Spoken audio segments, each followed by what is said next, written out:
Welcome all. Fundamental of solid state series में आज के लेक्चर में हम डिस्कशन करेंगे कुछ बेसिक कंसेप्ट्स की, जिनके बेस पर हम सॉलिड स्टेट या क्रिस्टलोग्राफी को पूरी तरह से समझते हैं, पढ़ते हैं। आज का हमारा डिस्कशन होगा क्रिस्टल्स का, लैटिस का, crystal lattice, unit cells and Bravais lattice. हमने फंडामेंटल ऑफ सॉलिड स्टेट 1 में पढ़ा था कि क्रिस्टलाइन सॉलिड्स में एटम्स, आयंस या मॉलिक्यूल्स का ऑर्डर्ड पैटर्न होता है। सिमिलर एग्जांपल, ये NaCl का क्रिस्टल है। रेड कलर से मैंने क्लोराइड आयन शो किए हैं और गोल्डन कलर से Na+ आयंस हैं। NaCl के क्रिस्टल में अगर हम देखेंगे तो क्लोराइड आयन और सोडियम आयन ऑर्डर्ड पैटर्न में हैं। क्लोराइड आयन, सोडियम आयन, फिर क्लोराइड आयन, तीनों एक्सिस के अलॉन्ग, एक्स एक्सिस के अलॉन्ग, वाई एक्सिस के अलॉन्ग और जेड एक्सिस के अलॉन्ग भी। तो आज हम बात करेंगे क्रिस्टल्स की और हम बात करेंगे लैटिस की। क्रिस्टल और लैटिस दो अलग अलग कंसेप्ट्स हैं। कॉमनली हम कंफ्यूज करते हैं इन दोनों कंसेप्ट्स को, इंटरमिंगल कर जाते हैं, कंफ्यूज कर जाते हैं, एक ही समझ लेते हैं। ध्यान रखेंगे, क्रिस्टल और लैटिस अलग अलग कंसेप्ट्स हैं। आज हम बात करेंगे क्रिस्टल क्या होता है, लैटिस क्या होता है, इनमें क्या डिफरेंस है और कैसे ये दोनों एक दूसरे से रिलेटेड हैं। फिर हम बात करेंगे बिल्डिंग ब्लॉक की, जिसके बेस पे सारे सब्सटेंस, सारे मटेरियल बनाए जाते हैं। हम बात करेंगे यूनिट सेल्स की। 7 तरह की यूनिट सेल्स होती हैं, उनके बारे में बात करेंगे। और उन 7 तरह की यूनिट सेल्स में 14 पॉसिबल अरेंजमेंट्स होते हैं, जिनमें हम पॉइंट्स को, एटम्स को या आयंस को प्लेस करते हैं। हम उसके बारे में बात करेंगे। तो आज का डिस्कशन होगा हमारा क्रिस्टल के बारे में, लैटिस के बारे में, unit cell, 7 types of unit cell and 14 types of Bravais lattice. Start करते हैं। क्रिस्टल, फिर से NaCl।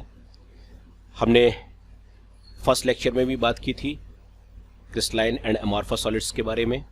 तब हमने बोला था क्रिस्टलाइन सॉलिड्स में एटम्स, आयंस और मॉलिक्यूल्स का ऑर्डर्ड पैटर्न है और यही चीज डिफाइन करती है क्रिस्टल को। एक ऐसा 3 डायमेंशनल अरेंजमेंट एटम्स का, मॉलिक्यूल्स का, आयंस का, पार्टिकल्स का, जो रेगुलर हो और पूरे सब्सटेंस में अपने आप को रिपीट करे, that is termed as crystal. तो फिर लैटिस क्या होता है? लैटिस जो है वो पॉइंट्स के टर्म से रिप्रेजेंट किया जाता है। Lattice is infinite arrangement of points. अगर हम 1D में बात करें तो इनफाइनाइट नंबर ऑफ पॉइंट्स रख देंगे तो लाइन बनेगी। अगर हम 2D में बात करें तो इनफाइनाइट नंबर ऑफ पॉइंट्स जो हैं वो एक प्लेन बनाएंगे। और अगर हम 3 डायमेंशन में बात करें तो इनफाइनाइट नंबर ऑफ पॉइंट्स जो हैं ओवरऑल स्पेस को ऑक्यूपाई करेंगे। ध्यान रखने वाली बात यह है कि लैटिस के सारे पॉइंट्स आइडेंटिकल होते हैं, सारे पॉइंट्स की सराउंडिंग्स सिमिलर होती हैं। सारे पॉइंट्स आइडेंटिकल और उनकी सराउंडिंग सिमिलर है। सिंप्लिसिटी के लिए मैं 2D लैटिस से स्टार्ट करता हूं। 2 डायमेंशनल लैटिस, कई सारे पॉइंट्स हैं, ऑर्डर्ड पैटर्न में हैं। अब आप कहेंगे यहां पर इनफाइनाइट नंबर ऑफ पॉइंट्स नहीं है। As per theory, as per definition, lattice में इनफाइनाइट नंबर ऑफ पॉइंट्स ही होते हैं, लेकिन यहां पर मैं इस स्लाइड में, इस प्रेजेंटेशन में इनफाइनाइट नंबर ऑफ पॉइंट्स नहीं बना सकता, इसलिए मैंने बाउंड्री शो की हैं। एज पर डेफिनेशन ये पॉइंट्स तीनों डायरेक्शंस में, XYZ तीनों डायरेक्शंस में इनफाइनाइट तक प्रोसीड करते हैं। यहां पर 2D में X और Y डायरेक्शन में प्रोसीड करेंगे। अब बात आती है कि लैटिस में मैंने बोला कि सारे पॉइंट्स की सराउंडिंग सिमिलर होती है। देखते हैं किस तरह से। कंसिडर करते हैं हम ये ब्लू कलर का पॉइंट। अब अगर हम इस पॉइंट की सराउंडिंग में देखें तो नियरेस्ट जो है इस पॉइंट के सराउंडिंग में 4 येलो पॉइंट है और नेक्स्ट नियरेस्ट जो है वो 4 रेड पॉइंट है। अब पूरे लैटिस में अगर हम कोई भी पॉइंट लें तो उसकी सराउंडिंग सिमिलर होंगी। एक और पॉइंट लेते हैं, this blue point, again closest वही 4 सिमिलर तरीके के 4 येलो पॉइंट्स हैं, और नेक्स्ट नियरेस्ट नेबर जो है वो वैसे ही सिमिलरली 4 रेड पॉइंट है। अगर इस ब्लू पॉइंट की सराउंडिंग की बात करें तो वही है जो कि पहले वाले ब्लू पॉइंट की सराउंडिंग की बात है। कुछ लोग कह सकते हैं कि भाई ऐसा कॉर्नर पॉइंट के साथ नहीं होता। एक्चुअल सॉलिड्स में, एक्चुअल सब्सटेंसेस में ये बात बिल्कुल एप्लीकेबल है कि कॉर्नर पॉइंट्स जो हैं उनकी सराउंडिंग सिमिलर नहीं होती है, और इसीलिए कॉर्नर पॉइंट्स, सरफेस पॉइंट्स के बिहेवियर अलग अलग होते हैं, डिफरेंट होते हैं जो बल्क के पार्टिकल्स होते हैं उनसे। ये बात हम सेपरेटली सरफेस केमिस्ट्री सेक्शन में पढ़ते हैं। अब अगर हम 3 डायमेंशनल लैटिस की बात करें तो सेम तरह के पॉइंट्स तीनों एक्सिस के अलोंग, कार्टेशियन कोऑर्डिनेट में मैंने शो किया है, तीनों एक्सिस के अलोंग इनफाइनाइट तक स्प्रेड ओवर हो जाएंगे। तो ये 3D लैटिस का एक छोटा सा पार्ट मैंने शो किया है। तो क्रिस्टल और लैटिस डिफरेंस क्या है? क्रिस्टल जो है वो एटम्स, मॉलिक्यूल्स और आयंस का एक ऑर्डर्ड अरेंजमेंट है। लैटिस जो है वो इनफाइनाइट नंबर ऑफ पॉइंट्स का ऑर्डर्ड अरेंजमेंट है। डिफरेंस सिर्फ इतना है कि क्रिस्टल जो है वो एक्चुअल फिजिकल ऑब्जेक्ट है, क्रिस्टल जो है वो हम देख सकते हैं, क्रिस्टल्स जो है वो एक्चुअल रियल में एग्जिस्ट करते हैं, जबकि लैटिस जो है वो एक मैथमेटिक्स की कंसेप्ट है, एक ज्योमेट्रिकल कंसेप्ट है। लैटिस और क्रिस्टल में रिलेशन क्या है? अगर हम लैटिस के ऊपर या लैटिस पॉइंट्स के ऊपर कोई एटम, मॉलिक्यूल या आयंस रख दें तो हमें मिल जाएगा crystal. Lattice plus motive, motive base कहलाएगा। ये आपका पार्टिकल होगा, एटम, मॉलिक्यूल और आयन। एटम, मॉलिक्यूल और आयन को रखने के बाद हम जो है बना लेंगे क्रिस्टल।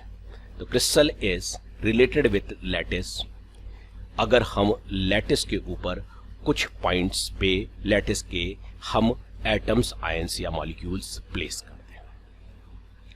समझते हैं। एक 2D क्रिस्टल की बात करेंगे। ये कुछ लैटिस पॉइंट्स हैं और हमने इन लैटिस पॉइंट्स पे अभी समझने के लिए हमने एक कार रख दी। अब अगर हम इस लैटिस के सारे पॉइंट्स के ऊपर कार रखेंगे तो कार्स का कुछ इस तरह का अरेंजमेंट दिखाई देगा। सारी कार जो हैं वो लैटिस पॉइंट्स के ऊपर आ रही हैं और हमें एक कार का एक ऑर्डर्ड सिस्टमैटिक पैटर्न मिल रहा है। एक ऐसी पार्किंग स्पेस है जिसमें सिमिलर टाइप की कार्स हैं और कार्स प्रॉपरली अरेंज करके रखी हुई हैं। तो ये जो है वो 2D क्रिस्टल हो जाएगा कार का। लैटिस है, पॉइंट्स हैं, उनके ऊपर हमने जो है वो कार रखी एज बेस और हमें 2D क्रिस्टल मिल गया। किसका? कार का।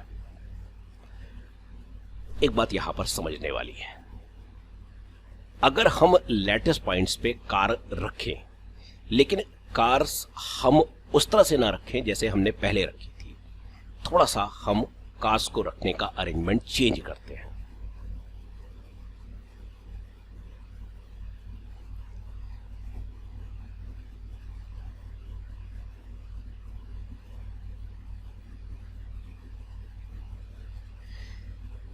क्वेश्चन ये अराइज होता है कि क्या ये क्रिस्टल होगा?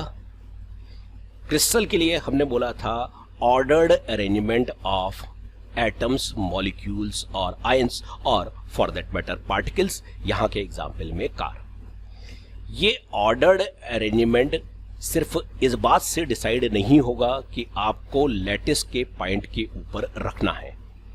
यहां पर यह बात भी ध्यान रखनी है कि लैटिस के पॉइंट्स के ऊपर सारे जो ऑब्जेक्ट्स आपको प्लेस करने हैं वो इक्वल डिस्टेंस पे हो और सेम ओरिएंटेशन के साथ हो। ये अरेंजमेंट मैथमेटिक्स की लैंग्वेज में कहलाता है ट्रांसलेशनल पोजीशनिंग ऑफ ऑब्जेक्ट्स। तो ऑर्डर्ड अरेंजमेंट जो है वो क्रिस्टल देगा, और अगर हम लैटिस के पॉइंट्स पर ऑब्जेक्ट्स को रैंडम मैनर में रख दें तो वो आपको लैटिस क्रिस्टल नहीं देगा। मॉलिक्यूल्स के टर्म से बात करते हैं। एग्जाम्पल के लिए हम लेते हैं ClOH का मॉलिक्यूल। क्लोरीन एटम्स को मैं शो कर रहा हूं रेड कलर से, ऑक्सीजन एटम्स येलो कलर से शो किए गए हैं, और हाइड्रोजन एटम ब्राउन कलर से शो किए गए हैं। हमारे पास कुछ लैटिस पॉइंट्स हैं और यहां पर हमने एक ClOH को रख दिया। हम सारे लैटिस पॉइंट्स पे जब ClOH को ट्रांसलेशनल तरीके से रखेंगे तो हमें ClOH का इस तरह का कुछ 2D लैटिस मिल जाएगा। इस लैटिस पे ध्यान देने वाली बात यह है कि ना केवल क्लोरीन के लिए ये लैटिस पोजीशंस एप्लीकेबल हैं, सेम लैटिस पोजीशंस एप्लीकेबल है ऑक्सीजन एटम्स के लिए भी, और सिमिलर लैटिस पोजीशंस एप्लीकेबल हैं हाइड्रोजन एटम्स के लिए भी, थोड़ा सा आगे जा करके। तो क्लोरीन, ऑक्सीजन और हाइड्रोजन तीनों एटम्स लैटिस पोजीशन से सिमिलर तरीके से रखे गए हैं ट्रांसलेशनल प्लेसिंग्स के थ्रू। अब सपोज कीजिए हमने ClOH को रखा फिर से एक बार, और ये तो ऑर्डर पैटर्न था जो हमने पिछले एग्जाम्पल में देखा। अब हमने दूसरे केस में ClOH के पार्टिकल्स की पोजीशनिंग चेंज कर दी। ऑब्वियसली जो पहला वाला ऑब्जेक्ट है जिसमें हमने ClOH के पार्टिकल्स को सिमिलर ओरिएंटेशन के साथ रखा था वो क्रिस्टल देगा, जबकि दूसरा वाला सिस्टम क्रिस्टल नहीं देगा। क्लोरीन तो लैटिस पोजीशंस पे है, लेकिन ऑक्सीजन एटम्स लैटिस पोजीशन पर सिमिलर तरीके से नहीं है। एक बार फिर से लैटिस पोजीशंस पे आपको एटम्स, मॉलिक्यूल्स या आयन रखने हैं, लेकिन एटम्स, मॉलिक्यूल्स या आयन्स इक्वल डिस्टेंस पे रखने हैं और सिमिलर ओरिएंटेशन के साथ रखने हैं, तब क्रिस्टल मिलेगा। अगर आपका ओरिएंटेशन सिमिलर है तो क्रिस्टल है, और अगर ओरिएंटेशन में डिफरेंस है तो क्रिस्टल नहीं है। समराइज करते हैं 3 डायमेंशन के लिए। हमारे पास 3D लैटिस है और इन लैटिस पॉइंट्स पर हमने Na+ और Cl- आयंस रखे और इसके थ्रू हमें मिल गया NaCl का क्रिस्टल। डेफिनेटली हम ये क्रिस्टल फर्दर एक्सटेंड करेंगे क्योंकि lattice as per definition extends up to infinity. Solid state की नेक्स्ट जो अगली इंपॉर्टेंट कंसेप्ट है वो है यूनिट सेल। यूनिट सेल वो यूनिट है, वो स्मॉलेस्ट ब्लॉक है जिसके बेसिस पे, जिसको हम रिपीट करके किसी भी अमाउंट को बना सकते हैं। सब्सटेंस का कितना भी सब्सटेंस, कितना भी मास हम कंस्ट्रक्ट कर सकते हैं।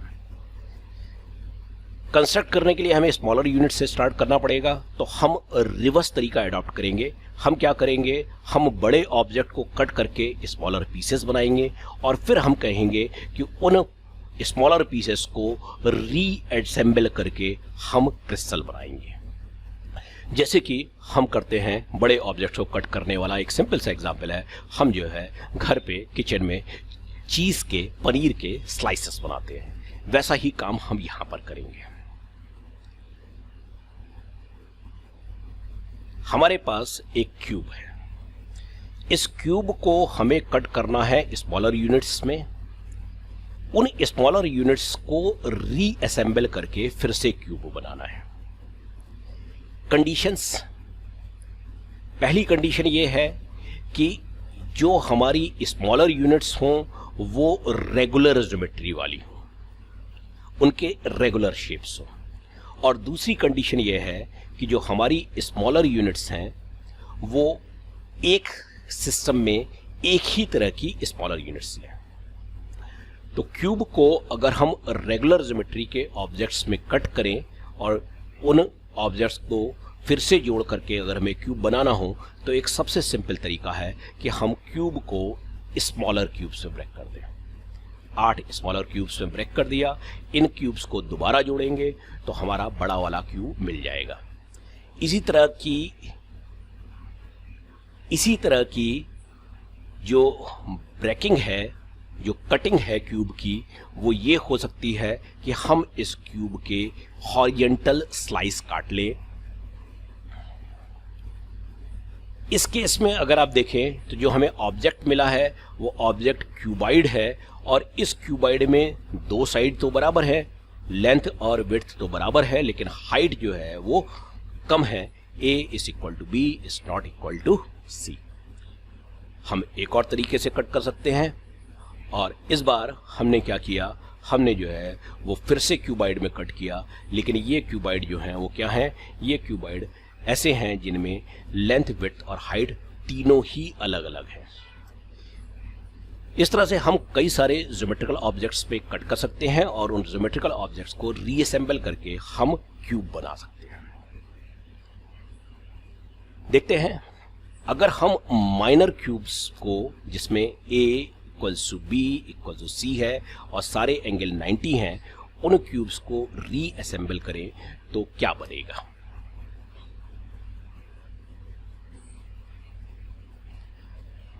हम ऑब्जर्व कर रहे हैं कि सॉलिड का पूरा मास, हमने कुछ पार्ट बनाया है, पूरा का पूरा मास इन क्यूब्स को रख करके, आसपास रख करके, ज्वाइन करके हम बना सकते हैं। इस सिस्टम को हम क्यूबिक सिस्टम कहते हैं। यही बात हम एक्सटेंड करेंगे। इस बार 4 फेसेस लेफ्ट, राइट, फ्रंट और बैक की सिमिलर हैं, लेकिन टॉप और बॉटम फेसेस डिसिमिलर हैं। इस सिस्टम को हम टेट्रागोनल सिस्टम कहते हैं। और अगर हम टेट्रागोनल ब्लॉक्स को रखें तो किस तरह से हम ऑपरेट करेंगे, देखते हैं। ये डिफरेंट टेट्रागोनल ब्लॉक्स सॉलिड का एक बड़ा मास क्रिएट कर सकते हैं बिना किसी गैप के। तीसरे तरह का सिस्टम, जब ए, बी और सी तीनों बराबर नहीं हैं, एंगल अभी भी 90 है, और एक बार फिर से हम इन ब्लॉक्स को आसपास रख करके सॉलिड के किसी भी मास को कंस्ट्रक्ट कर सकते हैं। इस सिस्टम को हम ऑर्थोरोम्बिक सिस्टम कहते हैं। क्या होगा अगर हमें कुछ इस तरह का ऑब्जेक्ट बनाना है, हनीकॉम्ब है, इस ऑब्जेक्ट को बनाना है। डेफिनेटली क्यूब और क्यूबाइड जो हमने पहले लिए हैं हम उनके थ्रू नहीं बना सकते हैं, तो हमारी स्मॉलेस्ट यूनिट क्या होगी, स्मॉलेस्ट ब्लॉक क्या होगा। सिंपल आंसर है हेक्सागोनल प्रिज्म। और अगर हम इन हेक्सागोनल प्रिज्म को असेंबल करें तो हम हनीकॉम्ब का स्ट्रक्चर क्रिएट कर सकते हैं 3 डायमेंशन में।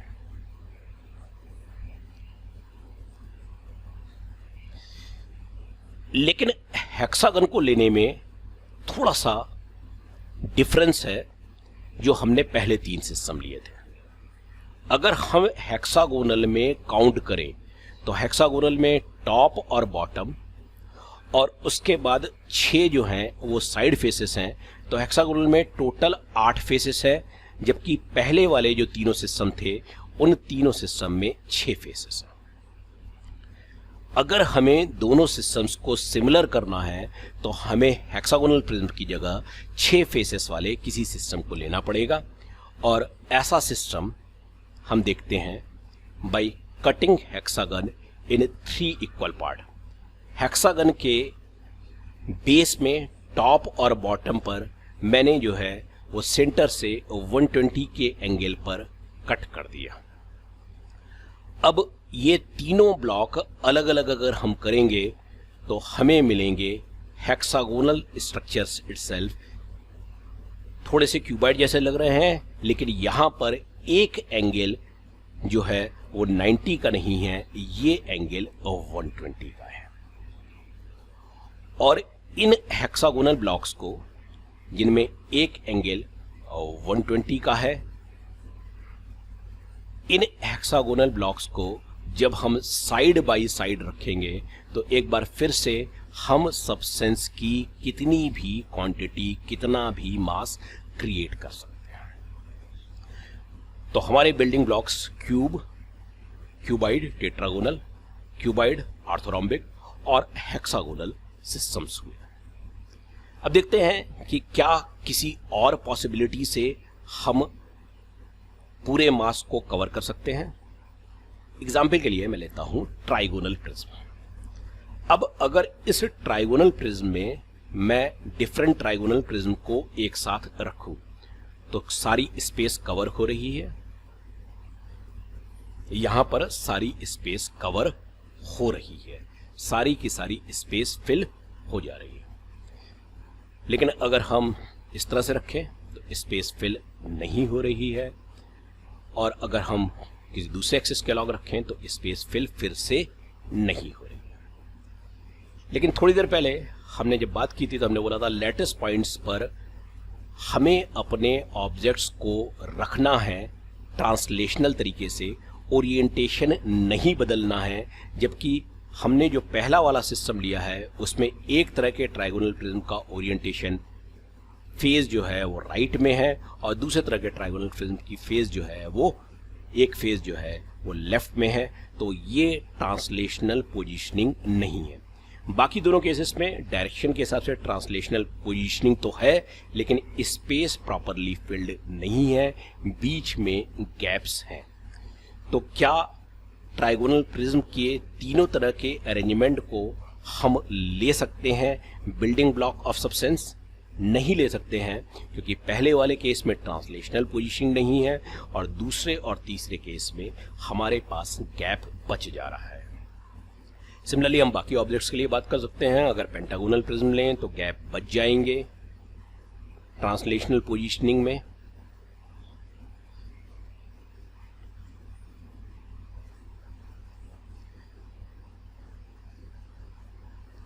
Cube, cuboid tetragonal, cuboid orthorhombic और हेक्सागोनल सिस्टम्स हमारे बिल्डिंग ब्लॉक हो सकते हैं।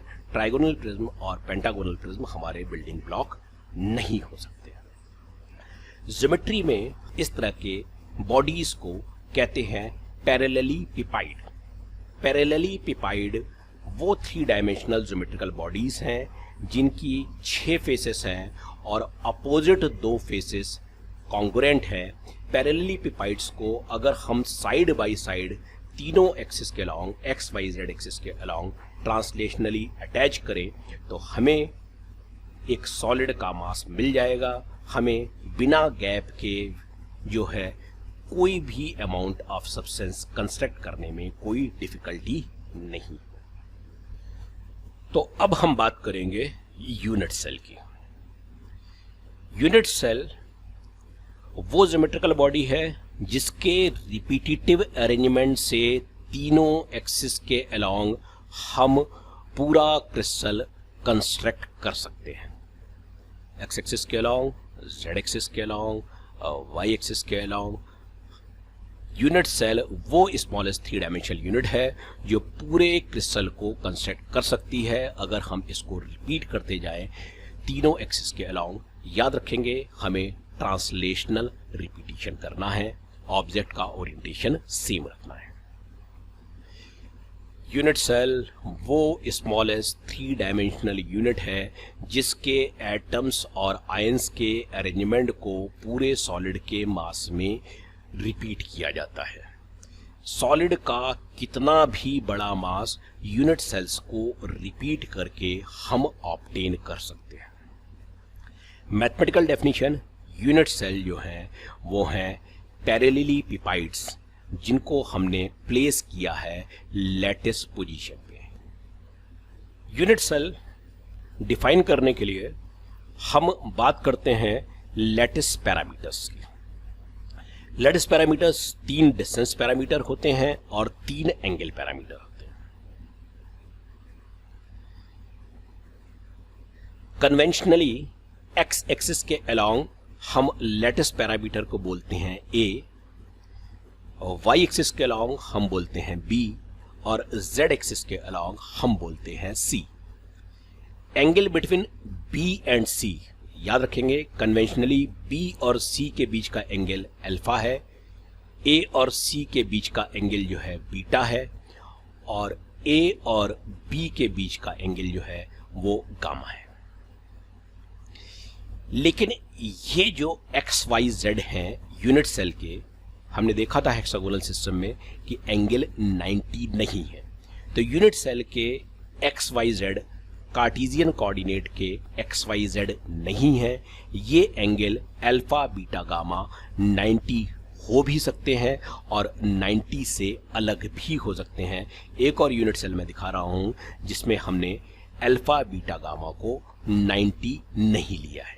ए बी सी, अल्फा बी और सी के बीच में, बीटा ए और सी के बीच में, गामा ए और बी के बीच में, और ये एंगल नेसेसरली 90 नहीं है। यूनिट सेल के कोऑर्डिनेट कार्टेशियन कोऑर्डिनेट सिस्टम से रिसेंबल कर सकते हैं और नहीं भी कर सकते हैं। अब यूनिट सेल को हम लैटिस पैरामीटर्स के बेस पे डिफाइन करते हैं, 3 डिस्टेंस पैरामीटर और 3 एंगल पैरामीटर। यूनिट सेल को गिवन क्रिस्टल के गिवन ज्योमेट्रिकल बॉडी के सारे सिमेट्री कंसिडरेशंस को फुलफिल करना चाहिए। ये सिमेट्री का क्राइटेरिया ज्यादा इंपॉर्टेंट है। Crystal parameter A B C alpha beta gamma का क्राइटेरिया सेकेंडरी है, प्राइमरी क्राइटेरिया सिमेट्री है। तो सिमेट्री पैरामीटर्स को कंसिडर करना जरूरी है। हालांकि हमारे सिलेबस में 11th-12th में सिमेट्रीज की बात नहीं की गई है। सॉलिड स्टेट में क्रिस्टलोग्राफी में इसको एक्सप्लेन नहीं किया गया है सिमेट्री कंसिडरेशन के बेसिस पे, इसलिए हम इस लेक्चर में सिमेट्री कंसिडरेशन के बारे में डिस्कशन नहीं करेंगे।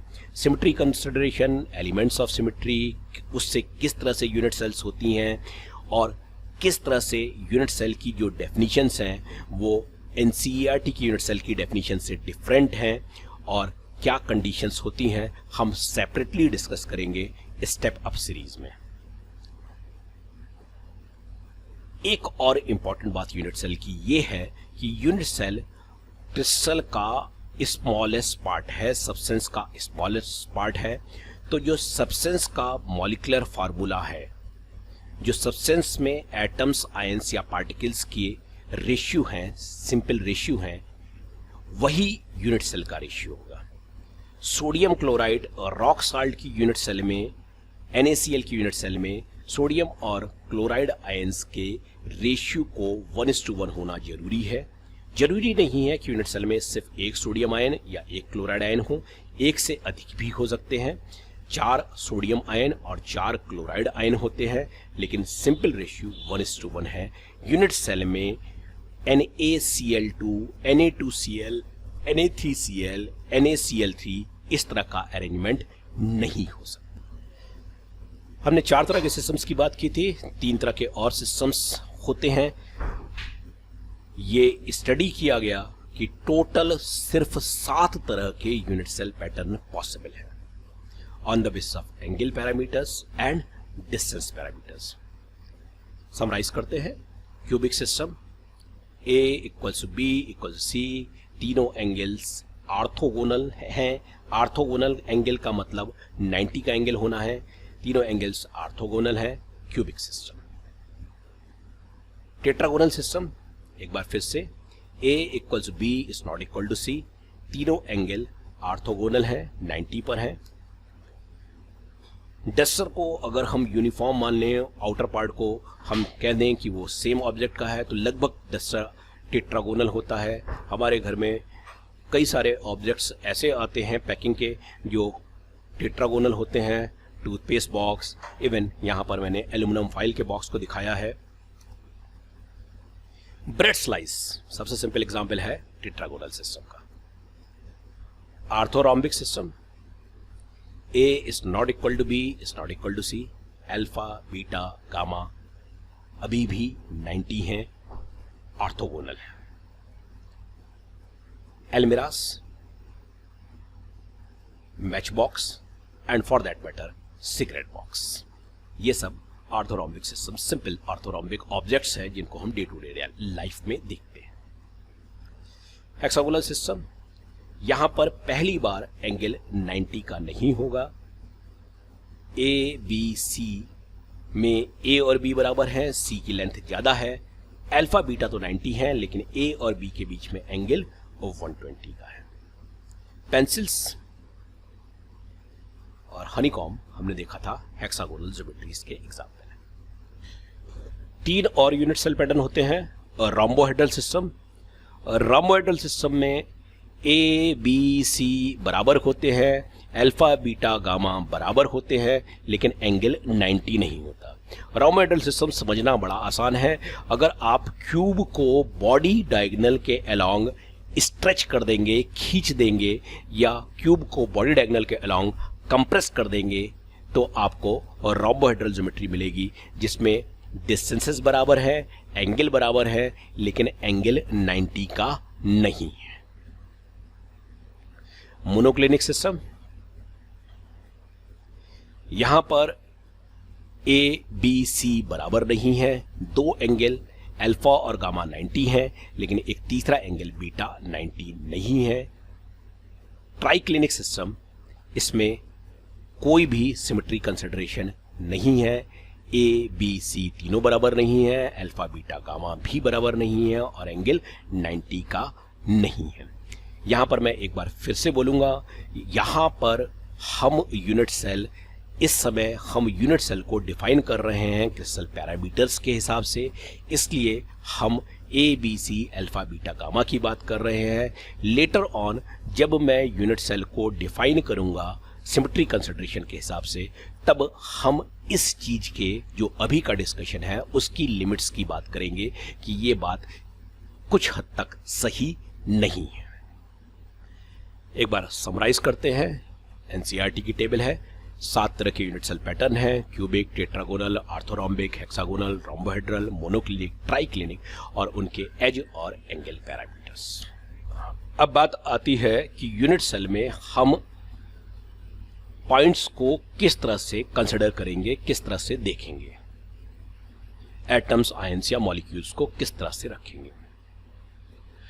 तो यूनिट सेल्स को हम ब्रॉडली 2 कैटेगरीज पे ब्रेक करते हैं, primitive unit cell, cornered unit cell और simple unit cell, non primitive unit cell, centred unit cell.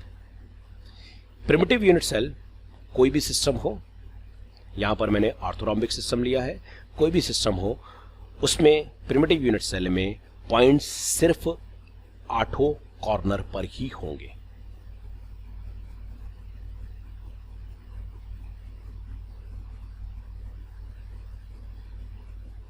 Primitive या सिंपल यूनिट सेल को हम सिंबल P से डिफाइन करते हैं। नॉन प्रिमिटिव यूनिट सेल, यहां पर जो गिवन पॉइंट्स हैं वो कॉर्नर्स पे तो हैं, और कॉर्नर पे होने के साथ साथ ये पॉइंट्स जो हैं वो क्यूब के बॉडी सेंटर पर भी प्लेस्ड है।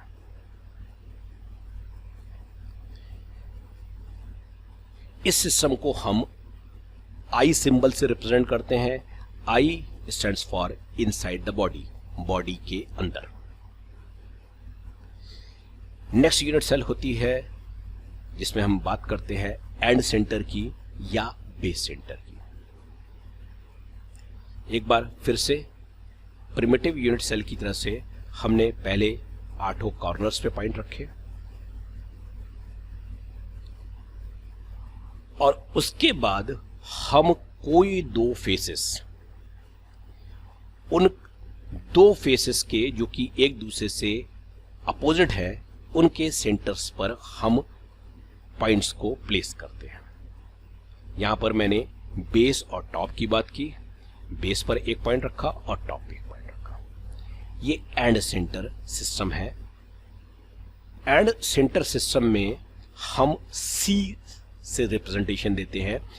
कन्वेंशनली ये जो फेसेस ली जाती हैं वो सी प्लेन में ली जाती है। C plane, unit cell coordinates A B C हैं, तो ए और बी के बीच में जो प्लेन है वो सी प्लेन कहलाता है। पुरानी कंसेप्ट में इसको हम ए बी प्लेन कहते थे, आज की डेट में हम इसको सी प्लेन कहते हैं। तो कन्वेंशनली हम एटम्स को सी प्लेन में रखते हैं। एज पर थ्योरी इसको ए और बी प्लेन में भी रखा जा सकता है, लेकिन कन्वेंशन के हिसाब से हम सी प्लेन में रखते हैं और इसीलिए इसको बेस सेंटर भी कहते हैं और रिप्रेजेंटेशन इसका सी होता। चौथी तरह की unit cell all face centred. एक बार फिर से हमने 8 कॉर्नर्स कवर किए, हमने सारे के सारे कॉर्नर एटम्स को रखने के बाद हमने सारी फेसेस को कवर किया। यहां पर हमने लेफ्ट एंड राइट फेस और टॉप और बॉटम फेस और फ्रंट और बैक फेस सारी फेसेस पर पॉइंट रखे हैं। इसको ऑल फेस सेंटर कहते हैं और एफ से रिप्रेजेंट करते हैं। अब बात आती है कि हमारे पास यूनिट सेल्स हैं 7 और 4 तरह से एटम्स रख सकते हैं। तो क्या हमारे पास सारे पॉसिबल अरेंजमेंट्स हैं? ब्रेवियस ने जवाब दिया कि नहीं, ऐसा नहीं होता। हमारे पास टोटल पॉसिबिलिटीज में सारे सिस्टम्स एग्जिस्ट नहीं करते हैं। अगर हम प्रिमिटिव यूनिट सेल की बात करें तो primitive unit cell 7 unit cell pattern में एग्जिस्ट करेगी। लेकिन अगर हम बात करें बॉडी सेंटर्ड यूनिट सेल की, तो बॉडी सेंटर्ड यूनिट सेल जो है सिर्फ पहले वाले 3 सिस्टम्स क्यूबिक, टेट्रागोनल और आर्थोरोम्बिक की ही होगी। तो 7 प्रिमिटिव और 3 बॉडी सेंटर्ड सिस्टम। अगर हम फेस सेंटर्ड सिस्टम की बात करें तो फेस सेंटर्ड सिस्टम सिर्फ 2 मिलेंगे हमें, एक क्यूबिक और दूसरा orthorhombic. End centred, base centred system C से रिप्रेजेंट किया जाएगा और ये क्यूबिक भी नहीं होता है। सी सिस्टम्स भी हमारे पास 2 ही होते हैं, आर्थोरोम्बिक और मोनोक्लिनिक। इस तरह से अगर 7 primitive system, 3 body centred system, 2 face centred system और 2 एंड सेंटर्ड सिस्टम होते हैं। क्यूबिक सिस्टम 3, टेट्रागोनल 2, आर्थोरोम्बिक 4, हेक्सागोनल और रोम्बोहेड्रल 1 ईच, मोनोक्लिनिक 2 और ट्राइक्लिनिक 1। इस तरह से हमारे पास टोटल 14 पॉसिबल सिस्टम एग्जिस्ट करते हैं और ये जो 14 पॉसिबल सिस्टम्स हैं, इन सिस्टम्स को हम प्रीवियस लेटर्स कहते हैं on the basis of name of scientist, name of mathematician, जिन्होंने सबसे पहले इन 14 सिस्टम्स को इस्टेब्लिश किया था। एनसीईआरटी ने ये 14 सिस्टम्स शो की हैं।